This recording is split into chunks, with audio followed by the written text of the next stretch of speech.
mystery that cannot be explained.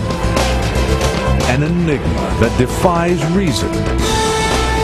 A surprising and unexpected answer. To encounter such a mystery firsthand may change your life forever. Face to face with the greatest riddles of the ages, the world's most profound mysteries reach out and touch your life in ways you never imagined possible.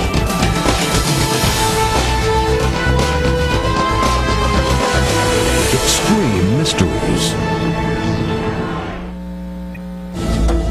For hundreds, no thousands of years, kings and generals, historians and archaeologists, architects and mathematicians have argued over who and how the Great Pyramids were built.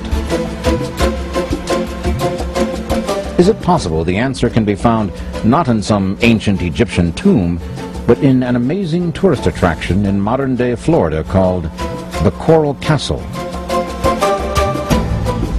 Barely 5 feet tall and weighing slightly less than 100 pounds, a man by the name of Edward Leedskalnin seems to have accomplished the Herculean feat of quarrying, cutting, moving, and raising 1,100 tons of coral rock using only simple tools. Could he have done it by himself? Is it possible that one man, a small man at that, could cut, quarry, and move these massive coral stones by himself? Could it be there is some secret of levitation or anti-gravity known to ancient builders that was rediscovered by Edward Leedskalnin? How could one man cut and set this 9-ton coral gate so precisely that even today a child can move it with one finger? The answer will amaze you.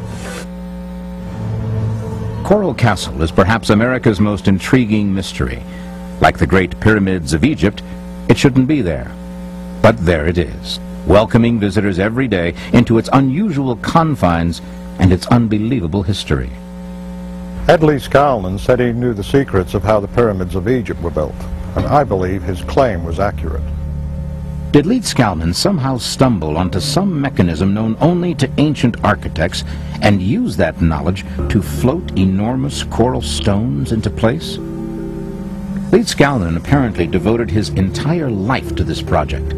Was it a labor of love? Why did he always work alone and at night? What was the great discovery he worked so hard to protect? The epicenter of Coral Castle's mystery is Ed Leedskalnin himself. Who was he?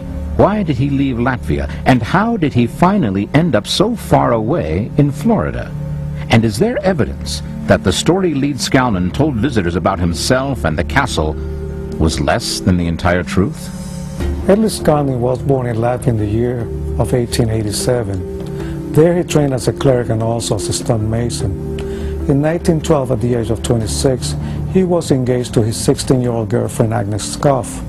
The day before the wedding, she decided to call the wedding off, telling Ed that he was too old to marry her. Crushed by this sudden rejection, Ed left Latvia that year, and eventually he wound up in Florida.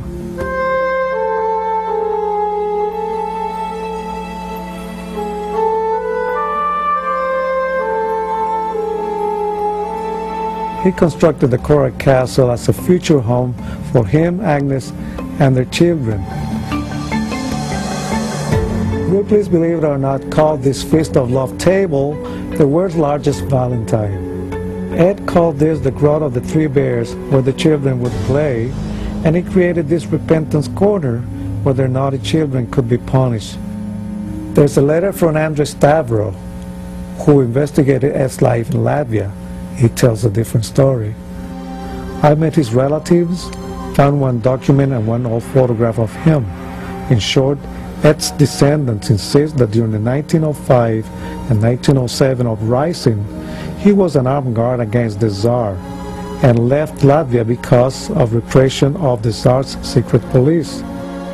If Leedskalnin was keeping a low profile about his past, then can we entirely trust his explanations about how he moved and lifted coral stones weighing up to 30 tons?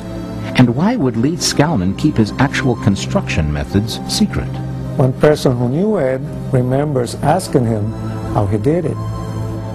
Ed always seemed a little vague on just how he attacked the task of moving the huge tonnage of rock, but he told me he understood all the laws of weights and levers.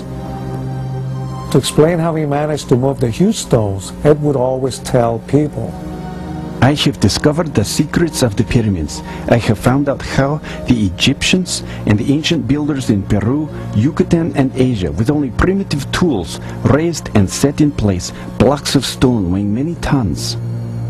If we assume that Ed Leedskalnin and the pyramid builders were using the same tools and methods, then based on Ed's abilities, it would have only taken approximately 4,700 workers to build the Great Pyramid, instead of the 20,000 to 100,000 that is estimated. This photograph seems to show Leedskalnin using a chain hoist on a tripod structure to lift the coral blocks. Indeed, many people who knew Ed Leedskalnin believe he moved those blocks with simple, conventional tools, though no one actually saw him work. In order to prove the methods of construction that Leedskalnin used, we'd have to replicate the more difficult aspects of the work. Leedskalnin might have been able to hoist the 6-ton blocks for the wall with conventional mechanical tools, but that does not explain how he raised the 23-ton obelisk, or especially this 30-ton block in this wall, all by himself and only with a 10-ton chain hoist. One of the most amazing aspects of this mystery is its complete accessibility. The castle is, after all, open to the public. So has anyone ever tried to move any of Leedskalnin's structures with conventional tools? Or tried to figure out how many people would be needed to do the job? one of Ed's most remarkable works is the 9-ton door. It's so perfectly balanced on an all-mill shaft that incredibly it will open to the push of one finger. In order to repair the door in 1986, Coral Castle had to hire a 6-man crew with a 20-ton crane to move the door and make the needed repairs. And after the repair, the door was no longer as perfectly balanced and positioned as when Leedskalnin constructed and placed it by himself. So how did Leedskalnin do it? And just how much did Leedskalnin want the world to know? Can we discover any clues to his secret building methods in the papers and booklets he wrote? In his booklet on magnetic current, Leedskalnin said that all matter consisted of individual magnets. He believed that magnets from the middle of the Earth attracting objects containing both North and South Pole magnets cause gravity. Is it possible that Leedskalnin somehow figured out how to turn off gravity using his unconventional ideas about the nature of all matter? But isn't a world without the law of gravity really an impossibility? I was baffled about the nature of anti-gravity until a colleague asked me to describe it.